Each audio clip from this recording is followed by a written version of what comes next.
యేసుక్రీస్తు పరిశుద్ధ నామంలో మీ అందరికీ శుభములు తెలియజేస్తున్నాను.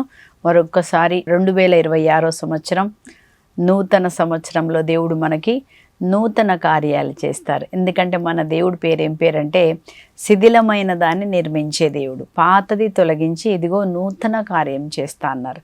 మన జీవితంలో ఏది నష్టంగా మారిందో, ఏది రోగంగా మారిందో, ఏది దుఃఖంగా మారిందో యేసునామములో అవన్నీ తొలగించబడునుగాక, నూతన కార్యము జరుగునుగాక. ఈరోజు మనము ధ్యానిస్తున్న అంశము యెహోవా నా కాపరి.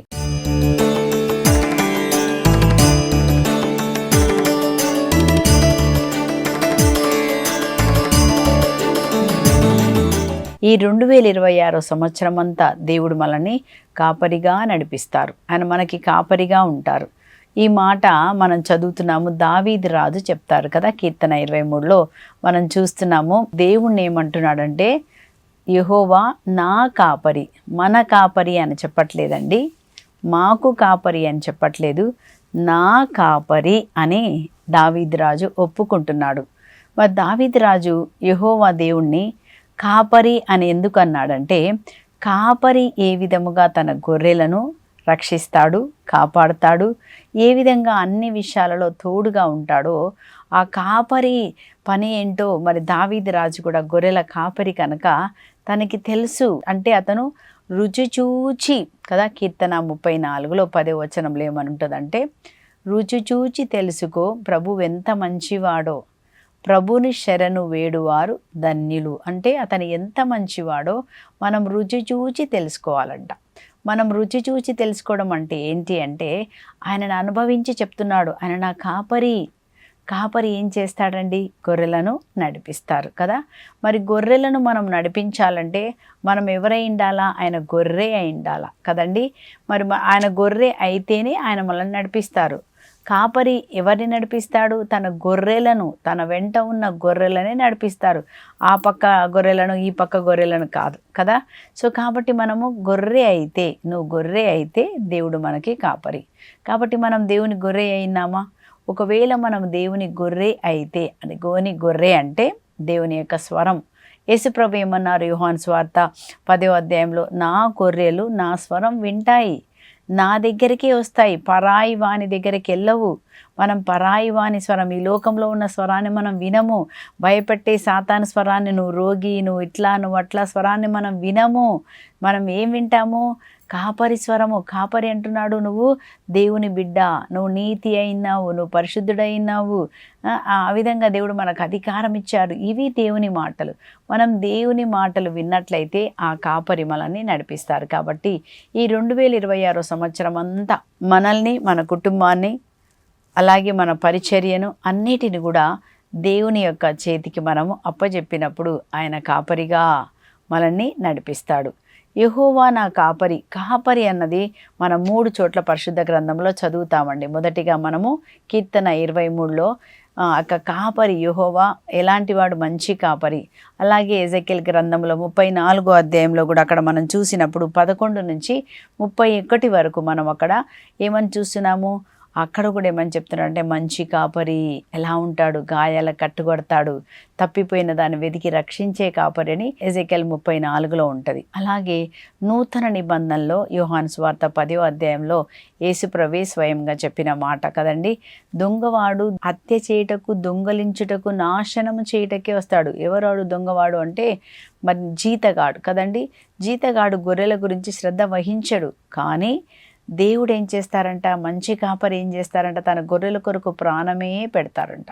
కాబట్టి ఒకవేళ నువ్వు తప్పిపోయినా, వేదన పడ్డా, దుఃఖపడ్డా ఏం చేస్తారు? నిన్ను రక్షించడానికి దేవుడు తన ప్రాణం పెట్టి తన గొర్రెను తను కాపాడుతాడు. ఆ విధంగా దేవుడు ఈ సంవత్సరం అంతా కూడా మనల్ని మంచి కాపరిగా మనల్ని కాపాడుతారు కదా. సో కాబట్టి మనం ఏం చేయాలి? మనం అతని గొర్రెగా ఉండాలి. కాబట్టి ఈరోజు మనము కీర్తన 23లో ఏ విధముగా కాపరి మనకు సహాయం చేస్తాడు అన్నదాన్ని మనము ధ్యానిస్తాము.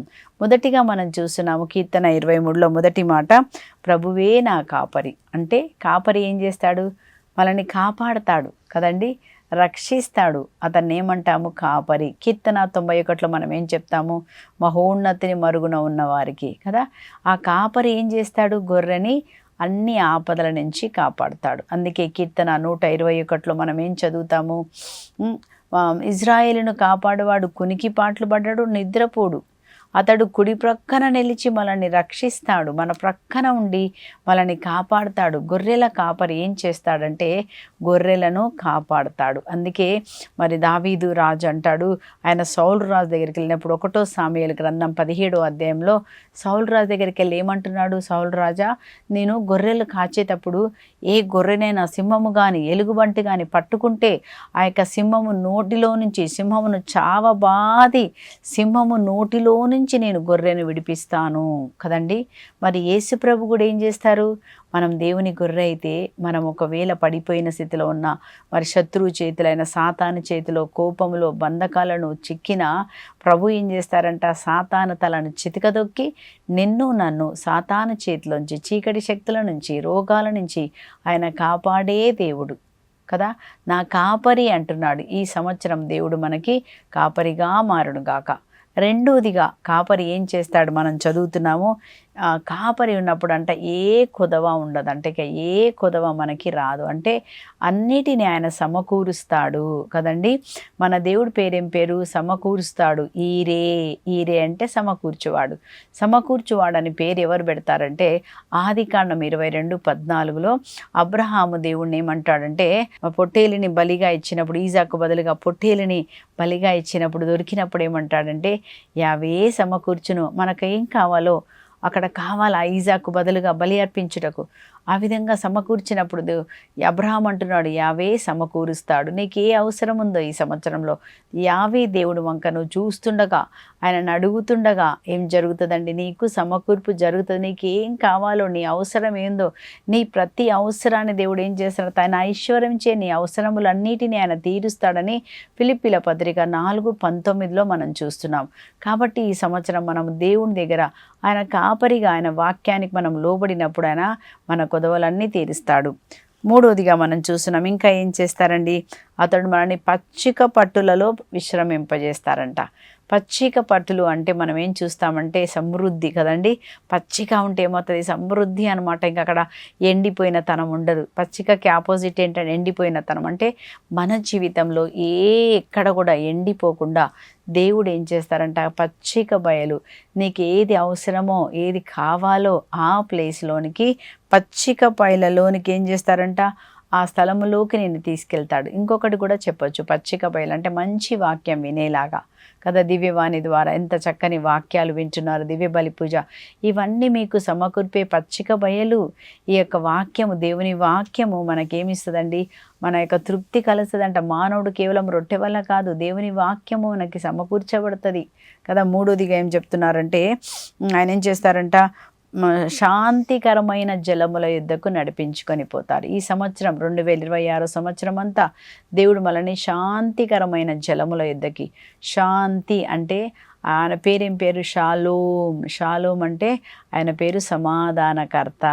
యెషయా గ్రంథం 9:6లో దేవుడికి ఒక పేరు అక్కడ ఉంది. ఏం పేరు? ఆయన సమాధానకర్త. మనకేమిస్తారంట? సమాధానం. ఈ సంవత్సరం ఎక్కడెక్కడ మనకు సమాధానం లేదో యేసు నామములో సమాధానం కలుగునుగాక. ఆయన పేరు షాలోమ్గా మారుతారు కదా. యోహాను సువార్త మనము 20వ అధ్యాయం 19, 20, 21, 22 వచనాలు ఏం చదువుతామంటే అక్కడ యూదులు మూసిన తలుపులు ఎందుకు మూసుకున్నారు? భయముచే. వారు భయముచే తలుపులు మూసుకొని ఉండగా, ఈరోజు ఏ భయముతో నువ్వు కూడా తలుపులు మూసుకొని ఉన్నావో, మూసిన తలుపులు మూసినట్టుండగానే యేసుప్రభు లోపలికి వచ్చి చెప్పిన మాట, మీకు సమాధానం కలుగునుగాక కదండి. మనం అనేక విషయాలు భయపడుతున్నాం. అయ్యో ఎందుకు ప్రభా నా కుటుంబంలో ఇలా ఏం జరగట్లేదని ఒక భయం, కొట్లాట అవుతుందంటే ఒక భయం కదండి. మన పిల్లల విషయంలో అప్పు సమస్య తీరకపోతే భయం, రోగం తగ్గపోతే భయం, ఉద్యోగం పోతే భయం. సో దేవుడు అన్నాడు ఈ భయములు అన్నిటిని తొలగించి ఆయన నీకు సమాధానం కలుగునుగాక అని పలుకుతారు. ఈ సంవత్సరం అంతా యెహోవా దేవుడు యేసు ప్రభువే మనకి సమాధానకర్త. ఎఫెసీయులకు రాసిన లేఖ 2 మనం చదువుతాం. అక్కడ 14 నుంచి 17 వరకు యేసుప్రభు ఆ సిలువలో ప్రతి వైరము, ద్వేషము కొట్టివేసి క్రీస్తే మనకి సమాధాన బలి.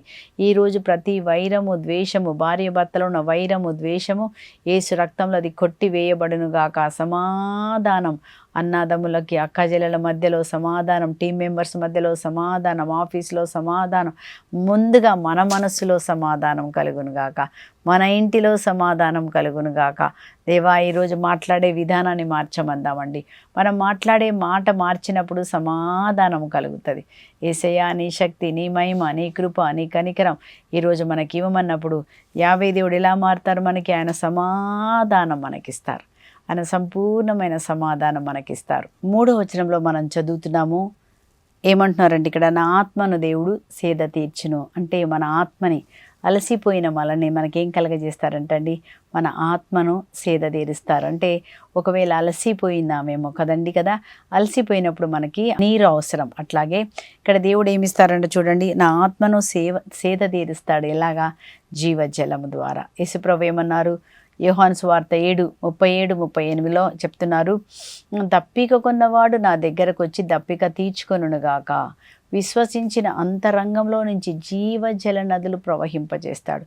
మనం ఎండిపోయినప్పుడు, ఓడిపోయినప్పుడు, అనిపించినప్పుడు దేవుడు ఏమిస్తారంటండి? మనకి మంచి కాపరిగా ఉండి జీవజలమును నీలో నుంచి ప్రవహింపచేసి మనకు ఆత్మకు ఆయన సేద తీరుస్తాడు. 5వదిగా మనం చదువుతున్నాము, దేవుడు ఏం చేస్తారంట? మనల్ని తన నామము కొరకు మనల్ని నీతి మార్గములో నడిపించును. నేను ఏ మార్గంలో? 2 మార్గాలు కదండి. ఒకటి నీతి మార్గము, అవినీతి మార్గము, విశాల మార్గము, ఇంకొకటి మరి ఇరుకైన మార్గము. కాబట్టి మనం ఏ మార్గంలో నడవాలంట? మంచి కాపరి తన గొర్రెలను ఏ మార్గంలో నడిపిస్తారు? మనకు కూడా తెలుసు కదండి. ఏదైనా గుంతలు లేకపోతే లోయలు, అక్కడ ముళ్ళు ఉన్నాయనుకో, కాపరి ఏం చేస్తాడు? ముందుగా వెళ్తాడు, గొర్రెలకి ముందుగా నడిచి మార్గం చూపిస్తాడు. ఎందుకంటే గొర్రెలకి ఎటు వెళ్ళాలో తెలియదు. గొర్రెలు పూర్తిగా కాపరి మీదనే ఆధారపడతాయి, తల ఉంచుకొని నడుస్తాయి. అది ఎక్కడ ముందు ఏముందో కూడా చూడదు. ఓన్లీ బ్లైండ్గా కాపరి వెనక వెళ్తారు. అలాగే ఇక్కడ మనం కూడా, మన దేవుడు ఏం చేస్తారంటండి? మనల్ని నీతి మార్గంలో నడిపిస్తారు. ఎప్పుడు? మనము దేవుని గొర్రెగా ఉన్నప్పుడు మనల్ని ఆయన నీతి మార్గంలోనే నడిపిస్తారు. ఆ నీతి మార్గంలో మనల్ని నడిపించడానికి ఆయన ఎవరైనాడు? ఆత్మల కాపరి అని 1 పేతురు 2:25 వచనంలో మనం చూస్తున్నాము. ఇప్పుడైతే మీరు మీ ఆత్మల కాపరి అయిన యేసుప్రభు దగ్గరకు వచ్చారు, అనగా మన ఆత్మను యేసుప్రభు నీతి మార్గంలో నడిపిస్తారు. మనం చదువుతాం 1 తెస్సలోనికీయులకు రాసిన లేఖలో 5:23లో ఏమంటుందంటే, ఆనాటి వరకు యేసుప్రభు మనసు, శరీరమును, అన్నిటినీ, ఆత్మను, సమస్త వ్యక్తిత్వమును ఆయన ఏం చేస్తారంట? దోషరహితముగా ఉంచును. ఆయన నమ్మదగిన వాడు. మీ ఆత్మను ఆనాటి వరకు కాపాడి ఆత్మల కాపరి. మన ఆత్మ మనల్ని ఎవరు కాపాడతారు? మన ఆత్మని పాపంలో పడకుండా నీతి మార్గంలో నడిపించే మంచి కాపరి. ఆ మంచి కాపరి మనల్ని నడిపిస్తున్నారు. కాబట్టి ఈ సంవత్సరం మనం మంచి కాపరికి, దేవా రోజు నన్ను నడిపించు, నా మాట, నా చూపు, నా నడక అన్నీ కూడా యేసయ్య తన రక్తంలో కడిగి మనల్ని ఎట్లా నడిపిస్తారు? నీతి మార్గంలో ఆయన మనల్ని నడిపిస్తారని మనం చూస్తున్నామండి. 4వ వచనంలో మనం చదువుతున్నాము, దావీదు రాజు అంటున్నాడు, గాఢాంధకార లోయలో నేను పయనించినప్పుడు. అంటే ఒక గాఢాంధకార లోయ ప్రతి ఒక్కరి జీవితంలో కనపడుతుంది కదండి.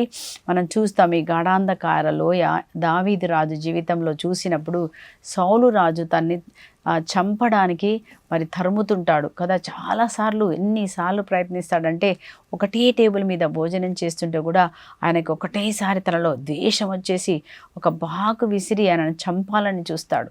ఎంత భయంకరమైన పరిస్థితి కదండి. దావీదుకి రాజు దగ్గర ఉండి రాజే తన్ని చంపాలనుకున్నప్పుడు ఎక్కడికి పారిపోతాడు మీరు చెప్పండి?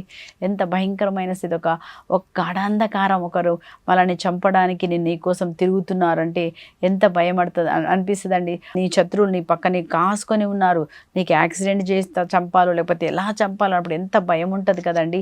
అలాంటి సౌలు రాజు చేత తరమబడుతున్నప్పుడు ఒక గాఢాంధకార లోయ భయంకరమైన జీవితాన్ని ఆయన అనుభవించాడు. అట్లాగే పాపం చేసినప్పుడు కూడా మనం చదువుతాం, కీర్తన 40లో అంటాడు, నా పాపములు నా తల వెంట్రుకల్లాగా వచ్చేసి నన్ను చీకటిలోకి తీసుకెళ్ళాయి. చీకటి కమ్ముకుందన్న పాపం చేసినప్పుడు బెర్షబాతో కదా, వేదన పడ్డాడు, బాధపడ్డాడు. తర్వాత ఏం చేశాడు? కన్నీరు కార్చి మరి దేవుడానని కన్నీరు కార్చినప్పుడు దేవుడానని రక్షించాడు. ఆ కుటుంబంలో కూడా ఒక శ్రమ వచ్చింది, భయంకరమైన శ్రమ. సొంత కొడుకు అమ్నోను తన సొంత కుమార్తెని చేసినప్పుడు కూడా సొంత కుటుంబంలో కొడుకు కూతునిరితే ఏ తండ్రి తట్టుకోగలుగుతాడండి? అదొక భయంకరమైన చీకటి. కానీ ఆయన అంటున్నాడు, ఇలాంటి చీకటి సమయంలో కూడా దావీదు రాజు ఏమంటున్నాడంటే, దేవా నువ్వు నన్ను వదిలిపెట్టలేదయ్యా, ఈ భయంకరమైన చీకటి నుంచి నువ్వు నన్ను సౌలు రాజు నుంచి తప్పించావయ్యా, ఇదిగో పాపం చేసినప్పుడు పశ్చాత్తాపడేలాగా మళ్ళీ నా కుటుంబాన్ని నువ్వు దీవించావయ్యా, నీ రక్తంలో నన్ను కడియావయ్యా. ఆయన అంటున్నాడండి, గాఢాంధకారలోయలోకి వెళ్ళినా ఏం జరుగుతారంట, నేను ఎట్టి అపాయమునకు భయపడను, ఎందుకు నువ్వు నాకు తోడుగా ఉంటావు అని అన్నాడు. ఎందుకనగా నువ్వు నాకు తోడుగా ఉంటావు అంటే కాపరి ఎవరు? మనకు తోడుగా ఉంటాడు. అందుకే ఆయన పేరు ఇమ్మానుయేలు. ఆయన తోడుగా ఉండి మనకేం చేస్తాడు? నీటిలో నడిచినప్పుడు, వేదన పడినప్పుడు, దురాత్మ శక్తులు నిన్ను వెంటాడుతున్నప్పుడు, నీ ఇంట్లో కొట్లాటలు జరుగుతున్నా తండ్రి దేవుడు నిన్ను వదిలిపెట్టాడు. భయపడకు. చాలాసార్లు పడిపోతున్నావా? చాలా వేదన అనుభవిస్తున్నావా? ఈరోజు దేవుడు నిన్ను వదిలిపెట్టాడు. గొర్రెల కాపరి ఏం చేస్తారన్న, తప్పిపోయిన దాన్ని వెదికి రక్షిస్తారని ఎజెకియెలు గ్రంథం 34లో మనము 11-12లో చదువుతామండి. తప్పిపోయిన దాన్ని వెతుకుతాడంటే ఎక్కడ తప్పిపోయాడు? అక్కడ మనం చూస్తాము, చీకటి కమ్మిన ఆ ప్రదేశము నుండి వాళ్ళు తప్పిపోయారు. చీకటి వలన, దురాత్మ శక్తుల వలన, పాపం వల్ల వారు తప్పిపోయారు. కానీ దేవుడు ఆ ఆత్మను వెదికి రక్షిస్తారంట. అలా మంచి కాపరి ఏం చేస్తారంటే మనల్ని రక్షిస్తాడు, వెదికి రక్షిస్తాడు, మనల్ని తోడుగా ఉంటాడు. ఇంకా ఏమన్నారు చూడండి, నీ బడిత నీ కోల. బడిత అంటే కర్ర కదండి. మరి కర్ర 2 విషయాలకు గుర్తు. ఒకటి ఏంటంటే, ఆ కర్ర ఎందుకు ఆ యొక్క గొర్రెలి కాపరి చేతిలో ఉంటుందంటే, మరి శత్రువులు ఏమైనా, వేరే జంతువులు ఏమైనా ఈ యొక్క గొర్రెని మరి అటాక్ చేయడానికి వచ్చినప్పుడు కర్ర ద్వారా ఏం చేస్తారంటే శత్రువులని ఆయన నాశనం చేయడానికి. రెండోది కర్ర దేనికంటే, అదే కర్ర ఈ గొర్రె దారి తప్పి ఇటు అటు వెళ్ళినప్పుడు కర్రతో ఆయన కొట్టి సరిచేస్తారు. మనం చదువుతున్నాము సామెతలు 13:24లో ఏమని చదువుతున్నామంటే, బెత్తము వాడని తండ్రి, బెత్తము వాడని తండ్రి అంట కుమారుణ్ణి ప్రేమించని వాడే. కుమారుని యందు ప్రేమ లేదంట. ఎప్పుడైతే శిక్షిస్తావో, నువ్వు నీ కొడుకుని నువ్వు అలా చేస్తున్నావు అంటే నీకు ప్రేమ, వాడు చెడ్డ మార్గంలో వెళ్ళకూడదని నీకు ఒక దాహం. కాబట్టి అలాగే ఆ కర్ర ఆయన అంటున్నాడు, నీ కర్ర, నీ దొడ్డు కర్ర దేవా, నీ కోలయు. కోల అంటే ఏంటంటే కర్రకి చివరిలో ఒక కుక్కెంలాగా ఉంటుంది కదండి. దాంతో ఎందుకు పెడతారు? దాన్ని బట్టి నువ్వు కింద పడితే, ఏదన్నా లోయలో పడ్డావు అనుకోండి, దేంతో లాగుతారు కదా? గాలం వేసి లాగుతారంటారు కదా. సో ఆ విధముగా దేవుడు ఏం చేస్తారంటే మనల్ని అనేక విషయాల్లో పడిపోయిన స్థితిలో నుంచి లేపుతారు, శత్రువులు రాకుండా కాపాడుతారు. అంతేకాదు మనల్ని సరిచేయడానికి కూడా దేవుడు వాడతాడు. సో మన జీవితంలో మనం కూడా ఏం వాడాలి? దేవుని వాక్యాన్ని మనం వాడాలి. దేవుని వాక్యము నోటితో పలికి మనం ఏం చేయాలి? మనకి స్వస్థత మనం పొందుకోవాలి. దేవుని వాక్యము నోటితో పలికి శత్రువులు మన మీదకి రాకుండా చూడాలి. అంటే కీర్తన 91 చదవడం ద్వారా. యెషయా 54:17 ఏమని ఉంటుంది? దేవా, నాకు వ్యతిరేకంగా లేచిన ఈ ఆయుధము వర్ధిల్లకుండునుగా, కానీ వాక్యము నోటితో పలికినప్పుడు ఆ దురాత్మ శక్తులపై మనకు జయము కలుగును. కనుక వాక్యం అనే ఖడ్గమును మనము వాడి మనల్ని మనము కాపాడుకోవాలా. కాబట్టి మనము కూడా దేవుని వాక్యం నువ్వు చెప్పినప్పుడు ఆ వాక్యమును పట్టుకొని మనకు పరిశుద్ధాత్మ దేవుడు మనకి జయము కలగజేస్తారు. 5వ వచనంలో మనం చదువుతున్నాము, నా శత్రువులు చూచుచుండగా నీవు నాకు విందు చేయదు. శత్రువుల ముందు విందు చేస్తారంటండి కదా. శత్రువుల ముందు విందు చేయడం అంటే ఏంటి అంటే, ఒకవేళ మనం నిజంగా దేవుని నమ్ముకొని నీతిగా ఉన్నప్పుడు నీ శత్రువు ముందే ఏం చేస్తారంట, నిన్ను పైకి లేపుతాడంట. నీ శత్రువుల ముందు మనల్ని తల ఎత్తుకునేలాగా చేస్తారంట. మన శత్రువుల ముందు మనకి ఉన్నతమైన స్థానాన్ని కలగజేస్తాడంట. కాబట్టి ఏమంటాడు, మీరు పగ తీర్చుకోకండి, పగ తీర్చుకుంటే నా పని. మీరేం చేయాలో మన్నించినప్పుడు దేవుడు మనల్ని ఏం చేస్తాడంటే మన శత్రువు ముందే నిన్ను పైకి లేవనెత్తి అన్ని విషయాలు నిన్ను దీవిస్తారు. సో దేవుడి నుంచి మనకు దీవెన వస్తుంది కనుక దేవుడు మన శత్రువుల ముందు నీకు విందును కలగజేస్తాడు. నీ శత్రువు అయిన సాతాను తలను చితకదొక్కి, సాతాను చేతి నుంచి, సాతాను ఎక్కడైతే నిన్ను పడవేయాలని చూస్తుందో అదే స్థలంలో దేవుడు నిన్ను లేపుతారంట. ఎందుకు? మన దేవుడు మంచి కాపరి, లేపుతాడు. సాతాను ఏం చేస్తే పడాలని చూస్తుంది. కాబట్టి నీ శత్రువైన సాతాను ముందు నిన్ను పైకి లేపి నువ్వు దీవెనకరంగా ఉండేలాగా, పరిశుద్ధంగా ఉండేలాగా దేవుడు చేయునుగాక. ఈ సంవత్సరం ఆ దీవెన మనందరికీ వచ్చునుగాక. ఇంకేమన్నాడు? పరిమళ తైలముతో నా తలను అభిషేకం చేయదు కదండి. ఏం చేస్తారంట? నా తలను నీవు అంటి ఉన్నావు. ఒక వ్యక్తిని ఒక ప్రత్యేకమైన పనికి ఎన్నుకున్నప్పుడు తైలముతో అభిషేకిస్తారు. 1 సాముయేలు 16వ అధ్యాయం 13వ వచనంలో సాముయేలు వచ్చి ఎవరిని అభిషేకిస్తున్నాడు? దావీదు మీద పోశాడు. ఎందుకు? దేవుడు దావీదుని రాజుగా ఎన్నుకుంటున్నాడు. అంటే తైలం పోసినప్పుడు ఏమవుతుందంటే పరిశుద్ధాత్మ ఆయన మీదకి వస్తుంది. ఎందుకు పరిశుద్ధాత్మ?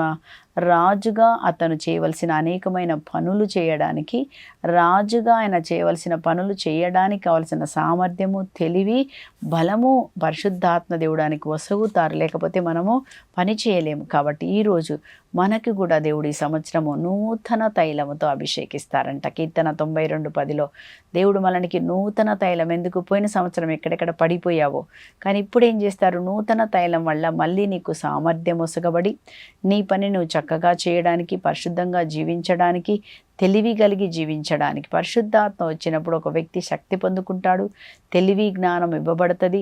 అప్పుడు అన్ని పనులు సరిగా చేయగలుగుతావు. ఎవరి ద్వారా? ఆత్మ, పరిశుద్ధాత్మ ద్వారా అభిషేకం, నీ మీదున్న అభిషేకం ద్వారా అన్ని పనులు మనం చేయగలుగుతాం. కనుక ఈరోజు ఈ సంవత్సరం మనందరికీ నూతన తైలము మనందరి మీద దిగి వచ్చినగాక. ఏ బంధకాలు ఉన్నాయో అవి తొలగిపోయి మనం ఏ పని చేయలేకపోతున్నామో ఈ సంవత్సరం మనము పనిని, దేవుడిచ్చిన పనిని సమర్థవంతంగా ముగించడానికి పరిశుద్ధాత్మ అభిషేకం మన మీద, మన పిల్లల మీద, మన కుటుంబంలో ప్రతి ఒక్కరి మీద ఈ అభిషేకం కుమ్మరించబడును గాక. దీని ద్వారా అన్ని పనులు మనం సక్రమంగా విజయవంతంగా చేయదుముగాక. ఆమేన్. చివరిగా మనం చూస్తున్నామండి, నా పానపాత్రము అంచుల వరకు నిండి పొంగి పొరలుతుందంట. అంటే ఎలా ఉంటావంటే నువ్వు నిండి పొంగి పొరలే పాత్రగా అన్ని విషయాలలో. నీ తెలివిలో నిండి పొంగి పొరలుతావు, పని చేసే విషయంలో, ప్రేమ చూపించే విషయంలో నిండి పొంగి పొరలమంటే మనం ఇతరులకి సహాయం చేసే విషయంలో నువ్వు పొంగి ఇతరులకి సహాయం చేయాలా కదండి. మనం ఇతరులకి సహాయం చేసినప్పుడే నీ పాత్ర పొంగి పొరడం. లేకపోతే నువ్వు మాత్రమే పొంగి నీ కుటుంబానికి ఉంటావు, అది పెద్ద గొప్పతనం కాదు. కనుక పొంగి ప్రవహిస్తావంట. ఇతరులకి దీవెనకరంగా మారుతావు, ఆశీర్వాదకరంగా మారుతావు. కొంచెమే ఉంది కానీ ఈ సంవత్సరం ఎక్కువగా ఇచ్చి నీకు మాత్రమే కాదు ఈ 10 మందికి నువ్వు పెట్టేలాగా దేవుడు నిన్ను పొంగి పొరలే పాత్రగా చేస్తారు. చివరిగా మనం చదువుతున్నాము, మరి ఈ సంవత్సర వాగ్దానం నేను డిసెంబర్ 31 రోజు ప్రార్థన చేసినప్పుడు దేవుడు ఈ వాగ్దానాన్ని నాకు ఇచ్చారండి. ఏమనుందంటే అక్కడ, నేను జీవించినంత కాలము నీ కరుణా ఉపకారమే నా వెంట వచ్చును. దేవుడు ఏం చెప్తున్నారంటే, దావీదు అంటున్నాడు, ఏమంటున్నాడు దావీదు రాజు, నేను జీవించినంత కాలము నీ కరుణా ఉపకారమే నా వెంట వచ్చును. ఏమొస్తాయండి మనం జీవించినంత కాలము? మనం ఎంతకాలం జీవిస్తాం అంతకాలం దేవుడు తన కరుణను మనకిస్తాడు. ఆ కరుణ మనపైన చూపిస్తాడు. దేవుడు అంటాడు, నేను నిన్ను విడనాడను, ఎడబాయను, నా కరుణ నిన్ను విడిచిపోదు, నీతో నిబంధన చేసుకున్నాను.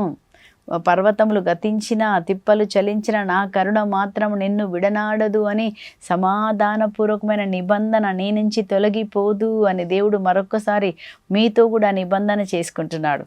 దేవుని యొక్క కరుణ మిమ్మల్ని విడిచిపోదు, సమాధానం విడిచిపోదు, ఉపకారమే అంట. అనేకమైన ఉపకారం వెనక దేవుడు మనకు ఉపకారమే చేస్తాడు. దేవుడు అపకారం చేయడు. క్షేమానికి ఉద్దేశించిన పథకాలు మాత్రమే ఉన్నాయండి. మన దేవుని దగ్గర వినాశనకు సంబంధించింది లేదు. కనుక ఈ సంవత్సరం 2026 మనకేమొస్తుందంటే ఆయన కరుణా ఉపకారమే మన వెంట వచ్చినప్పుడు మనం ఏం చేయాలా?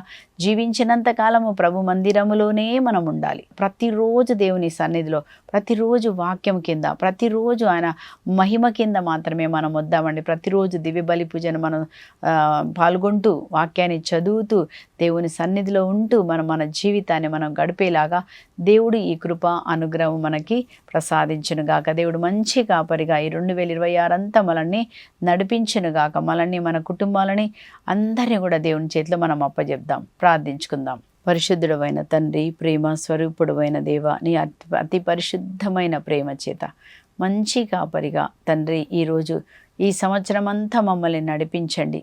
ఈ సంవత్సరం అంతా ప్రభా మాకు తోడుగా, మాకు ఏ కొదవ లేకుండా శాంతికరమైన జలముల యొద్దకు, పచ్చిక బయలలోకి మమ్మల్ని నడిపించండి. యేసయ్యా, నీ బడిత, నీ కోల మమ్మల్ని ఎప్పుడు నీ కాపాడుచూ ఉండునుగాక.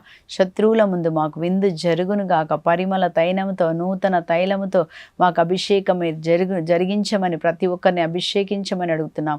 మేము జీవించినంత కాలం నీ కరుణ ఉపకారమే మా వెంట వచ్చునుగాక. మేము కలకాలం నీ మందిరంలోనే నివసించుదుముగాక. ఇట్టి కృప మా అందరికీ దయచేయమని యేసుక్రీస్తు అతి పరిశుద్ధ నామమున అడిగి అన్ని పొందుకొని వేడుకొనుచున్నాం పరలోకపు తండ్రి. Amen, amen. దేవుడు మీ అందరినీ దీవించునుగాక. మంచి కాపరి మనందరినీ నడిపించునుగాక. ఆమెన్. Praise the lord.